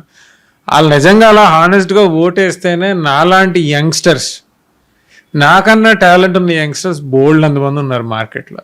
వాళ్ళకి నిజంగా హోప్, అరే కుర్రోళ్ళు వీళ్ళని మనం ఎంకరేజ్ చేస్తే, వీళ్ళకి మనం ఓటేసి నగ్గిస్తే. నిజం చెప్తున్నాను, మన ఎమ్మెల్సీ ఎలక్షన్లో చాలామంది యంగ్స్టర్స్, నేను బూత్కి తిరిగాను కదా, బ్రదర్ చాలా బాగా మాట్లాడారు, వెరీ గుడ్, నేను నీకు ఓటేసాను. నేను అటువంటి వాళ్ళు చాలామంది ఉన్నారు. ఎందుకంటే నేను రూపాయి ఖర్చు పెట్టలే ఎమ్మెల్సీ ఎలక్షన్స్కి, ఎవ్వరికి నేను ఓటుకి రూపాయి డబ్బు ఇవ్వలేదు. నేను అన్నీ నాకు జనాలు నన్ను నమ్మి, నా క్యారెక్టర్ని నమ్మి ఇచ్చిన ఓట్లే. అంటే అలాగే నిజంగా ఓటేస్తే కనుక డెఫినెట్గా మంచి లీడర్స్ ఆటోమేటిక్గా పుట్టుకొస్తారు. మీ నాన్నగారి ఇమేజ్ ఏం లేదా ఇందులో మొన్న ఎలక్షన్? 100% ఉంటుంది. హర్ష కుమార్ గారు అబ్బాయి కాబట్టే ముందు నా మాట విన్నారు. నేను కోన్కిస్కా గొట్టంగాడిని అయితే నా మాట వినరు, కానీ నా మాటకు కూడా ఒక వాల్యూ ఉంటుంది. హర్ష్ కుమార్ గారు అబ్బాయి కాబట్టి నా మాట వింటారు. నేను సెన్స్లెస్గా మాట్లాడితే నేను స్వైప్ అయిపోతాను, నేను సెన్సిబుల్గా మాట్లాడితే వాళ్ళ గుండెల్లో పెట్టుకుంటారు, నా మాట వింటారు. That's my credibility. సో ఇప్పుడు సునీల్తో వారు ఇంకా ఎన్నాళ్ళు కొనసాగే అవకాశం ఉంది సార్? ఆయన 500 కోట్లు కక్కిచ్చి అంతవరకు వారు కొనసాగుతుంది. 500 కోట్లు ఆయన కక్కిచ్చేస్తే ఆయన ఎవరు, మనం ఎవరు, సింపుల్. సో ఇప్పుడు మీరే అంటున్నారు ఆర్ఎస్ఎస్ భావజాలంతో ఉన్నారు, బిహైండ్ ది కర్టెన్ ఆర్ఎస్ఎస్ సునీల్కి అని. అలాంటప్పుడు మీరు ఎంత ఫిర్యాదులు చేసినా, లేకపోతే ఎన్ని ఆరోపణలు చేసినా, పైనుంచి వాళ్ళు ఆశీస్సులు ఉన్నప్పుడు ఇతన్ని వెంట్రుకు కూడా మీరు పీకలేరు కదా. మీరు అన్నది కరెక్టే, కానీ సార్ ఇప్పుడు ఎలా ఉంటుందంటే, ఇప్పుడు శ్రీరాముడి కథే ఉంది. శ్రీరాముడి కథలో ఫస్ట్ రావణాసుడే హైలైట్, రావణాసుడే బలవంతుడు. ఎప్పుడు కూడా చెడు ముందు నగ్గినట్టు కనిపిస్తుంది, చెడు చాలా బలంగా అనిపిస్తుంది. ఇప్పుడు జీసస్ కథే ఉంది, శిలువ మీద 4 మేకులు కొట్టించుకున్నాడు ఆయన, చెడు చాలా స్ట్రాంగ్గా కనబడుతుంది. మీకు ఎనీ మైథలాజికల్ సబ్జెక్ట్స్, మహాభారతం కూడా అంతేగా, ఎక్కడన్నా లాస్ట్ వరకు నానా బాధలు నానా కష్టాలు పడతారు. ఎనీ థియాలజీ మీరు ఎక్కడికి వెళ్ళినా చెడు చాలా స్ట్రాంగ్గా ఉంటుంది, కనబడుతుంది, కానీ మంచే గెలుస్తుంది. Time will decide. సునీల్ కూడా అంతే. ఇప్పుడు పుష్ప ట్రెండ్ కదా నడిచేది. పుష్ప అసలు distributor. Okay, distributor okay. Pushpa trend అంటే జనాలు అలాగే ఉన్నారు, మాఫియా సామ్రాజ్యం, రాజకీయాలు. అంటే తమిళనాడులో మారింది కదా. మారింది. మంచి మంచి మంచి పరిణామం, ఎవరు ఊహించని పరిణామం. అనుకున్న దానికన్నా అతను అనూహ్యంగా పైకి వచ్చాడు. విజయ్ రావడం గొప్ప విషయం. హోటళ్ళకి డబ్బులు ఇవ్వకుండా తన క్యాడర్లో నికార్సైన కార్యకర్తలకు టికెట్లు ఇచ్చుకున్నాడు. అక్కడ ఇంకా కార్యకర్తలు ఏం లేదు. విజయ్ ఇంకో విషయం చెప్పాలి ఇక్కడ. విజయ్ సెలక్షన్ ఎంత అంటే, ఇప్పుడు నేను ఉన్నాను సార్, నాకు పాలిటిక్స్లోకి ఎంటర్ అవ్వాలని ఉంది, నాకు సర్వీస్ చేయాలని ఉంది, నాకు కూడా ఎమ్మెల్యే ఎంపీ అవుదామని ఉంది, మనస్ఫూర్తిగా ఉంది. ఒకసారి ఇది డ్రగ్ లాంటిది, ఒకసారి ఎక్కిందంటే ఇంక ఉంటుంది. మీ ప్రెస్ వాళ్ళు అలాగా డబ్బులు వచ్చినా రాపోయినా పేపర్ని పెన్ని వదలలేరు, పాలిటిక్స్ కూడా అటువంటిదే. సో వచ్చాను, ఉందామని ఉంది. ఇప్పుడు నువ్వు ఎస్సీవి కాబట్టి నువ్వు రిజర్వ్డ్ స్థానంలోనే పోటీ చేయాలంటాడు. అన్రిజర్వ్డ్ స్థానం నాకు బేసికల్గా హర్ష్ కుమార్ గారి అబ్బాయిగా నాకు చదువు ఉంది, డబ్బు ఉంది, అన్నీ ఉన్నాయి. నాకు రిజర్వ్డ్ స్థానాల్లో పోటీ చేయాలని లేదు. జనరల్లో చేయొచ్చు, కానీ ఏ పార్టీ అన్నా జనరల్లో ఎస్సీకి టికెట్ ఇస్తుందా? విజయ్ ఇచ్చాడు. విజయ్ 23 ఎస్సీ రిజర్వ్డ్ స్థానాలు ఉంటే 46 మంది ఎస్సీలకి టికెట్లు ఇచ్చాడు.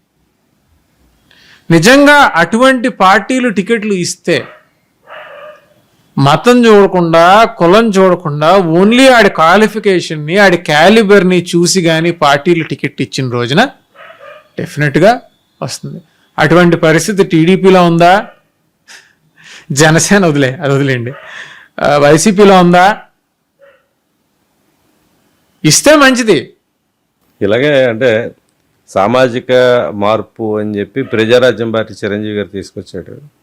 ఆయన అప్పట్లో అందరికన్నా బాగా బీసీలకి టికెట్లు ఇచ్చారు. 50% జనాభా ఉన్నది. మరి ఎస్సీలకి ఎందుకు ఇలా? అది వేరే విషయం అంటే. ఓకే, కానీ ఆయన డిఫీట్ అయ్యాడు. అదొక ఫార్ములా ప్రయోగించాడు కానీ విఫలం అయ్యాడు. ఇక్కడ విజయ్ సక్సెస్ అయ్యాడు. అలా చూడాలి. నాకు చిరంజీవి గారి దగ్గరికి వచ్చేటప్పటికి సార్, అప్పుడు Rajasekhara Reddy is a very strong leader. అంటే రాజశేఖర రెడ్డి స్ట్రెంగ్త్ అంతా ఏంటంటే అంటే ఆరోగ్యశ్రీ. ప్రతి ఒక్కటి ఇంట్లో దేవుడు అయిపోయాడు ఆయన ఆరోగ్యశ్రీతో. తర్వాత ఫీజు రియంబర్స్మెంట్, ఈ రెండు అన్నది పేపర్స్మైన సబ్జెక్ట్స్. అటువంటి సీన్లో ఉన్నప్పుడు ఇంకా మా జిల్లాకు వచ్చేటప్పటికి ఓట్స్ కన్సాలిడేషన్లో సింహగర్జన, ఈ మూడు చాలా ఇంపార్టెంట్ రోల్స్. సింహగర్జన వల్ల కాకినాడ ఎంపీకి 30,000 మెజారిటీ వస్తే, రాజమండ్రి ఎంపీ అరుణ్ కుమార్ గారు 1000 ఓట్లతోనే 800 ఓట్లతోనే నగ్గితే, అమలాపురం ఎంపీ హర్ష్ కుమార్ గారు 70,000 ఓట్లతో నగ్గారు. You see the difference. మీకు ఏ పొలిటీషియన్ అన్నా నేను అంత పొడుగు ఎంత పొడుగు అని చెప్తే కుదరదు. The ballot will speak everything. So ఇక్కడికి వచ్చేటప్పుడు చిరంజీవి గారు ఇంకో టర్మ్ ఓపిక పట్టుంటే ఆయనే ముఖ్యమంత్రి అవుదేమో. ఆయన పార్టీని కాంగ్రెస్ పార్టీలో విలీనం చేశాడు. He sold it. నేను అదే నమ్ముతాను. ఆయన అమ్మేశాడని అనుకుంటాను. He sold it for a price. అమ్మేశాడు. అండ్ ఆయనకి ఓపిక లేదు, పేషెన్స్ లేదు. పాలిటిక్స్లో అన్నిటికన్నా ముఖ్యంగా కావాల్సింది పేషెన్స్. నాకు మా డాడీ చెప్తారు, రే ఎంత పేషెన్స్ కావాలో తెలుసా అంటారు. ఏ అంటే 1983లో ఎమ్మెల్యేరా, మళ్ళా నెక్స్ట్ నేను ఎప్పుడు పోటీ చేశాను 2002, 30 సంవత్సరాలు వెయిట్ చేస్తే మళ్ళా టికెట్ వచ్చింది సర్వీస్ చేస్తే. So patience is a virtue in politics. Chiranjeevi గారికి అది లేదు కాబట్టి ఆయన he lost the game. Pawan కళ్యాణ్కి ఆ పేషెన్స్ ఉంది కానీ బట్ చెప్పాను కదా, ఆయనకి ఒక ఐడియా ఉండదు, ఒక ఐడియాలజీ ఉండదు నా దృష్టిలో. ఒకసారి లెఫ్ట్ మాట్లాడతాడు, ఒకసారి రైట్ మాట్లాడతాడు, ఒకసారి సెంటర్ మాట్లాడతాడు. ఏం మాట్లాడతాడు ఆయనకి తిరుగుతాడు. పవన్ కళ్యాణ్ లేటెస్ట్గా పదే చెప్తున్నాను, నన్ను విజయ్తో పోల్చకండి, తమిళనాడు రాజకీయాలతో. విజయ్తో అలా పోలితే ఇంపాసిబుల్. మేము క్లియర్గా చెప్తున్నాడు. ఇక దిశానిర్దేశం కూడా చేశారు కేడర్కి రాజమండ్రిలోనే. పదే అందరూ నన్ను విజయ్ సీఎం అయ్యాడు అని చెప్పేసి అది అక్కడ రాజకీయం వేరు, ఇక్కడ రాజకీయం వేరు అన్నది ఒక పాయింట్. రెండోది, కాపు సామాజిక వర్గంలో మేజర్ కమ్యూనిటీగా ఉన్న మాకు ఎప్పటికీ ఛాన్స్ రాదా, రెండు కులాల మధ్య ఈ పెద్ద సీటు పంచాయతీ జరుగుతుందా అని చెప్పి ఒక ఇది ఉంది. వాళ్ళు పవన్తో గత చాలా కాలం నుంచి ట్రావెల్ అవుతున్నారు. పవన్ కళ్యాణ్ వెంటేసుకుని నీళ్ళు తిరగలేదు కానీ వాళ్ళు పాపం వెళ్ళారు. వాళ్ళకు కూడా ఈయన కాదు మనం అవ్వలేదు, రెండు చోట్ల ఓడించారు, 2 చోట్ల పోటీ చేస్తే అని డైరెక్ట్గా స్టేట్మెంట్ ఇచ్చాడు. నన్నే ఓడించారు, మీరు ఒక కులంకి అవ్వాలి అన్నది కాన్సెప్ట్ పెట్టుకోకండి, నా వ్యూహం నాకు ఉంది, నేను సేనాని కాబట్టి నా సైన్యం నేను చెప్పింది వినాలంటాడు. ఎలా చూడాలి? నాకు తెలిసి పవన్ కళ్యాణ్ గారికి ధైర్యం లేదు సార్. ఇంకోటి ఏంటంటే పర్సనల్గా నాకు తెలిసింది ఏంటంటే ఆయన హెల్త్ కూడా అంత కష్టపడే అంతానికి సపోర్ట్ చేయదు. ఆయనకు కొన్ని హెల్త్ ఇష్యూస్ కూడా ఉన్నాయని నాకు ఇంటర్నల్గా నాకు తెలిసిన ఇన్ఫర్మేషన్. ఆయన ఫిజికల్గా అంత కష్టపడలేడు. ముఖ్యమంత్రి అవ్వాలంటే చాలా కష్టపడాలి. ఆయన హెల్త్ పరంగా ఆయన బాడీ దానికి సపోర్ట్ చేయదని అనుకుంటున్నాను. He is comfortable to work under Chandrababu Naidu for a very long time. ఆయన అదే చెప్పాడు. Is very clear. వీళ్ళు ఆశ ఉండొచ్చు మా కులపోడు ఏదో అవ్వాలని, but that doesn't happen with Pawan Kalyan. వాళ్ళు ఇంకో నాయకుడిని ఎత్తుక్కోవాలి. నేనేమంటానంటే అసలు ఈ క్యాస్ట్ పాలిటిక్స్ అనేది పక్కన పెట్టి, ఇప్పుడు జగన్ ఉన్నాడు, ఆయన కాపుని ఓటేయలేదే, ఆయన ఎస్సీ అని ఓటేయలేదే, లేకపోతే ఇంకోటని ఓటేయలేదే, ఆయన మంచి చేస్తాడు అనుకుని ఓటేశారు. ఆయన చేయాల్సింది ఆయన చేశాడు, కాకపోతే గ్రౌండ్ లెవెల్లో తినాల్సిన వాళ్ళు తినేశారు. సేమ్ దీస్ పీపుల్ బ్యూరోక్రాట్స్ తినేశారు. పాపం జగన్మోహన్ రెడ్డి టైంలో పొలిటీషియన్స్ తినదేం లేదు, తిన్నదంతా బ్యూరోక్రాట్సే ఆయన్ని అలా క్లౌడ్లో పెట్టి. సో నేనేమంటానంటే ఒక మంచి మనిషి, ఒక సెక్యులర్ భావం కలిగిన మనిషి పాలిటిక్స్లోకి సీఎం రేస్లో ఉండడం చాలా ఇంపార్టెంట్. ప్రస్తుతానికి Pawan Kalyan is not secular, అది ఆయనే చెప్పాడు. ఇప్పుడు హెల్త్ ఫిట్ కాదంటున్నారు, హెల్త్ ఫిట్ కావాలంటే సినిమాల్లో యాక్ట్ చేయలేరు. సినిమాలో ఏముంది సార్, స్క్రీన్లో ఇలాగ 2 సార్లు అంటే చాలు, రియల్ ఫైటింగ్ చేయగలడేటి. రియల్ ఫైటింగ్ చేస్తారు లేదని కదా. ఇటీవల చూస్తే గోదావరి కాలుష్యం మీద 2 రోజుల పాటు రాజమండ్రిలో సుదీర్ఘంగా ఉన్నారు. చాలా కిలోమీటర్లు నడిచి ఆ ప్రాంతానికి ఏ మంత్రి వెళ్ళలేదు. దాన్ని అప్రిషియేట్ చేయాలి. మీరు కూడా ఒప్పుకోవాలి. 100% నేను ఆ చర్యను మటుకు నేను అప్రిషియేట్ చేస్తాను. మరి ఫిట్నెస్ లేని అతను ఎలా తిరుగుతాడు? ఆయనకి ఫిట్నెస్ లేదంటే 1-2 రోజులు తిరగడం వేరు. పాలిటిక్స్ అంటే ఇట్స్ ఏ 365 days జాబ్. నేను 2 రోజులు తిరుగుతాను, 4 రోజులు పడుకుంటానంటే కుదరదు. నాకు టైంకి నాది చాలా ఇంపార్టెంట్ టైము. నేను ఇప్పుడు మేము ఉన్నాం సార్, రాత్రి 10ంటికి అవైలబుల్, పొద్దున్న 6ంటికి అవైలబుల్. పవన్ కళ్యాణ్తో అది కాదే. ఆయన 2 రోజులు తిరిగాడంటే 4 రోజులు పడుకుంటాడు. అది ఆ పార్టీ వల్ల అడగని చెప్తాడు. కానీ రాజమండ్రిలో పవన్ కళ్యాణ్ చేసిన దాన్ని డెఫినెట్గా నేను మనస్ఫూర్తిగా అప్రిషియేట్ చేస్తున్నాను. He did a very good job. కానీ అది ప్రొడక్టివిటీలోకి రావాలి. We always have to wait and see. ఆయన చేసిన వీడియో మొత్తం చూశాను నేను. He did a tremendous job. దాన్ని 100% మనస్ఫూర్తిగా నేను పవన్ కళ్యాణ్ని అప్రిషియేట్ చేస్తున్నాను. ఆ ఎస్టీపీ ప్లాంట్లు నిజంగా, ఎందుకంటే నేను ఈ మధ్య గోదావరిలో ఈతకు కూడా వెళ్తున్నాను. 7వ స్తంభం 8వ స్తంభం వరకు వెళ్తాను పుష్కర్ ఘాట్లో. నేను 2-3 ఫ్రెండ్స్తో కలిసి వెళ్తున్నాను. అక్కడ ఒక 4 రోజులు చేస్తే 5వ రోజు కొంచెం చర్మానికి దురదలు గట్ట. బయటకు వచ్చి మళ్ళీ స్నానం చేయాలి. మళ్ళీ స్నానం చేయాలి. ఆ క్లబ్లో కూడా జాయిన్ అయ్యాను, స్విమ్మర్స్ క్లబ్లో. సో నేను ఏమంటానంటే Pawan Kalyan did a very good job when it comes to Rajahmundry. But అది మెటీరియలైజ్ అయితే ఇంకా మంచిది. ఆయన జనాల్లోకి తీసుకొచ్చాడు. ఇప్పుడు పాపం భరత్ కూడా బాగానే కష్టపడ్డాడు. కాకపోతే ఒక ఎంపీ స్థాయి సరిపోదు పేపర్ మిల్ని ఎదుర్కోవాలంటే. ఖచ్చితంగా ముఖ్యమంత్రి స్థాయో ఉప ముఖ్యమంత్రి స్థాయో కావాలి. సో ఆయన స్థాయి దానికి సరిపోద్దని అనుకుంటున్నాను. ఆయన కూడా ఏం చేయలేకపోతే మరి ప్రధానమంత్రి స్థాయో ఆ స్థాయి ఉంటే కానీ దానిలో మూవ్ చేయలేరు. They are very thick skinned people. అందరికన్నా ఎక్కువ బాధితులు మీరే కదా పేపర్ మిల్ విషయం. డెఫినెట్గా ఎదురుకుండానే మా కాలేజ్. మీకు జల కాలుష్యంతో పాటు వాయు కాలుష్యం బోనస్ కదా మీకు. అవును, శబ్ద కాలుష్యం అన్ని బానిసే. సో ఇప్పుడు మా ఇల్లే ఉంది పేపర్ మిల్కి ఎంత. మున్సిపల్ కాలనీ చాలా ఎఫెక్టెడ్. మా ఇంట్లోంచి బయటకు వెళ్తే కంపు కొడతా ఉంటుంది. We are the most affected people. But yes, Pawan Kalyan garu did a very good job. I appreciate him. So అంటే పవన్ కళ్యాణ్ గారికి భవిష్యత్తు లేదంటారా? 15 ఏళ్ళు చంద్రబాబుకి. ఆయనకి బోల్డ్ అంత భవిష్యత్తు ఉంది. Is a good leader. But he is not a chief ministerial candidate because he doesn't wish to be one. Chief minister కావాలా లేదా అని ప్రజలు డిసైడ్ చేయాలి కానీ నాయకులు. ముందు ఆయన అనుకోవాలి కదా. ఇప్పుడు నేనున్నా, నాకు ఎమ్మెల్యే అవ్వాలని ఉందంటున్నాను కాబట్టి నేను అవుతాను. ఈ రోజు కాకపోతే రేపు అవుతాను. నా ప్రయత్నం ఉంటుంది. నాకు అవ్వాలని లేదు, నాకు ఏం చేయాలో నాకు తెలుసు, ఇంకో 30 సంవత్సరాలు ఈయన వెనకాల ఉంటాం అని ఆయనే చెప్పేస్తున్నాడు కదా. ఇంక మనం ఏం చెప్తాం దానికి? He doesn't want. దానికి కూడా ఒక స్ట్రాటజీ ఉండొచ్చు కదా. అలా చెప్పకపోతే మీకు పొలిటీషియన్స్ గురించి, ఇప్పుడు బతకనెవరేమో అని. పొలిటీషియన్స్ గురించి నేను చెప్తాను. పొలిటీషియన్ పదవిలో ఉన్నప్పుడు ఆడు ఏం చేసినా అబ్బా దీనికి ఏదో వ్యూహం ఉంది అనిపిస్తుంది. పదవిలో ఉన్నంత వరకు అనిపిస్తుంది.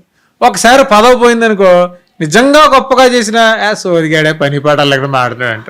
It's quite common. నేను చిన్నప్పటి నుంచి చూస్తున్నాను కదా, ఐవ్ సీన్ పొలిటీషియన్స్. అలా ఉంటుంది కానీ ఇట్స్ నథింగ్ లైక్ దట్. ఉండదు. మీరు అన్నట్టు అడుగు తీసి బయట వేస్తే కోట్ల రూపాయలు స్పెండ్ చేయాలి ముఖ్యమంత్రి స్థాయి అభ్యర్థికి. కరెక్ట్. పవన్ కళ్యాణ్కి అంత అవసరం లేదు, ఎందుకంటే సినిమా గ్లామర్ ఉంది కాబట్టి. ఉంది. వీళ్ళు 10 కోట్లు ఇచ్చి పెడితే పవన్ కి చాలా 10 పైసలతో ఇచ్చి పని అయ్యేలా ఉంటది. ఖచ్చితంగా ఉంటుంది. అభిమానులు మోసిపోతారు. అలాంటి అవకాశం ఉన్న వ్యక్తి కదా. ఆయన కష్టపడాలన్న ఆలోచన లేదు, ఈజ్ బాడీ డజంట్ సపోర్ట్. ఆయన కష్టపడాలన్న ఆలోచన లేదు, ఈజ్ బాడీ డజంట్ సపోర్ట్. ఆయనే చెప్పేస్తున్నాడు, నాకు అవ్వాలని లేదు, నేను ఈయన వెనకాల ఇంకో 30 సంవత్సరాలు ఉంటాను, ఈయన కాకపోతే పార్టీ వెనకాల ఉంటాను, మీరు ఎక్స్పెక్ట్ చేయకండి అని. Is putting that expectation to 0. ఎందుకంటే ఎక్స్పెక్టేషన్స్ ఉంటే దానికి తగ్గట్టు హీ హ్యాస్ టు వర్క్. ఆయన వర్క్ చేయలేనని చెప్తున్నాడు, నేను తిరగలేనని చెప్తున్నాడు, ఆయనే చెప్తున్నాడు. వీళ్ళందరూ మా కాపాడు ముఖ్యమంత్రి అవ్వాలని వీళ్ళు అనుకుంటున్నారు, but he doesn't want to become. So ఇంకెవరన్నా వస్తారా అంటే దగ్గరలో కూడా ఎవరు లేరు. There is nobody else. కాబట్టి నాకు తెలిసి Pawan Kalyan is a good leader, but is not a chief minister candidate. అంటే ఏపీ పాలిటిక్స్ 2029లో ఎలాంటి మార్పు చెందే అవకాశం ఉంది అని నాకు అనిపిస్తుందా? అలాంటిది ఏం లేదంటారు? మార్పు రావాలని గట్టిగా కోరుకుంటున్నాను. As on date there is a lot of anti incumbency in the public, especially ఈ పాడ్కాస్ట్ ద్వారా. There is a situation called El Nino. మీకు అందరికీ తెలిసే ఉంటుంది. ఆల్రెడీ మన రెయిన్ఫాల్ తగ్గింది. ఎకానమీ పరంగా కూడా hours is agricultural dependent state, వెరాజ్ 80% of the economy, the funds come from the agricultural produce. అందుకనే ఆంధ్రప్రదేశ్కి పోలవరం ఇచ్చారు, తెలంగాణకి హైదరాబాద్ ఇస్తే దానంత రెవెన్యూ జనరేషన్ ఏముందా అని చూసుకుంటే మనకు పోలవరం ఇచ్చారు. బికాజ్ ఇక్కడ అగ్రికల్చర్ డిపెండెన్సీ చాలా ఎక్కువ. అండ్ అగ్రికల్చర్ డిపెండెన్సీ ఎక్కువ ఉంది అంటే అది రెయిన్ఫాల్ మీద డిపెండెన్సీ ఎక్కువ ఉన్నట్టు. మీకు రెయిన్ఫాల్ శాతం ఏదైతే ఉందో అది తగ్గే కొద్దీ మన రెవెన్యూ తగ్గుతుంది. That is directly proportional. So with this El Nino kind of situation ఈ సంవత్సరంలో రెయిన్ఫాల్ 5 to 6 సెంటీమీటర్స్ తగ్గే అవకాశం పుష్కలంగా ఉంది.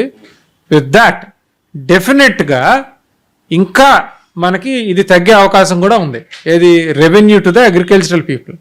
సో ఎప్పుడైతే అగ్రికల్చర్ పరంగా రెవెన్యూ తగ్గుతుందో జనాల్లో యాంటీ ఇన్కంబెన్సీ పెరుగుతుంది, అన్నీ పెరుగుతాయి. సో డెఫినెట్గా there is going to be a regime change in 2029. దీన్ని ఎవరు క్యాప్చర్ చేయగలుగుతారు అంటే నాకు తెలిసి ప్రతి ఎలక్షన్ కూడా పలానా ఓడి నగ్గాలి అని జరగవు. ఇప్పుడున్న గవర్నమెంట్ ఓడిపోవాలని జరుగుతాయి. That happened in 2014, that will happen in 2029. ఖచ్చితంగా ఈ కూటమి ప్రభుత్వం ఓడిపోవాలని జరుగుతుంది. దాన్ని ఎవరు క్యాప్చర్ చేస్తారు? వైఎస్ఆర్సీపీ క్యాప్చర్ చేస్తుందా, కాంగ్రెస్ క్యాప్చర్ చేస్తుందా అన్నది తెలియదు. We have to wait and see. National వైడ్గా Congress is going to capture, that is for sure. మన స్టేట్లో కాంగ్రెస్ ఇస్ నోవేర్. కాబట్టి వైసీపీ క్యాప్చర్ చేయాలి. Let's see who will capture. Okay, ఇప్పుడు ఫైనల్గా దీన్ని బట్టి ఏం చెప్దాం అనుకుంటున్నావు అసలు? ఈ ఎపిసోడ్ ముగింపు ఎప్పట్లాగా అయ్యే అవకాశం ఉంది? సునీల్ దా అవ్వచ్చు, లేకపోతే ఈ వివాదం దిస్ సీరియల్ లాగే ఉంది, Part 1, Part 2, Part 3. సో నేనేం చెప్తానంటే ఆయన ఏం తప్పుడు పనులు చేశాడో నాకు తెలుసు. ఓకే, సో ఈ all accusations I will put it on a paper. I will write it to the chief minister, ACB, CBI. Let them decide. Okay, thank you very much. చాలా సమయం మించిపోతుంది. సుందర్ చాలా సమయం ఇచ్చారు మనకి, ఎన్నో విషయాలు చెప్పారు. పివి సునీల్ ఉద్దేశం ఏంటి, ఆయన చేస్తున్న పని ఏంటి, అంబేద్కర్ని అడ్డు పెట్టుకున్న చేస్తున్న కార్యక్రమాలు, ఇవన్నీ కూడా మరోసారి మరీ ఇంత డీప్గా మళ్ళీ మాట్లాడే అవకాశం ఉంది. ఎందుకంటే ఇటీవల కాలంలో వీళ్ళు చేస్తున్న యుద్ధం, సోషల్ మీడియా యుద్ధం పీక్స్కి వెళ్ళిపోయింది ఆల్రెడీ. అయితే సుందర్ ఇంకా దీన్ని విరమించాలనుకుంటున్నారు, మంచిదే. దీన్ని డ్రాఫ్ట్ రూపంలో వేరే రకంగా దీన్ని బయట పెట్టాలని ప్రయత్నం చేస్తున్నారు. ఏదైనా సమాజానికి మంచి జరగాలనే ఆలోచన ఎవరు చేసినా కానీ వాళ్ళని అభినందించాలి. ఇది ఆయనతో ముఖాముఖి. మరోసారి మళ్ళీ జీవి సుందర్తో మనం మాట్లాడే ప్రయత్నం చేద్దాం. Thank you very much.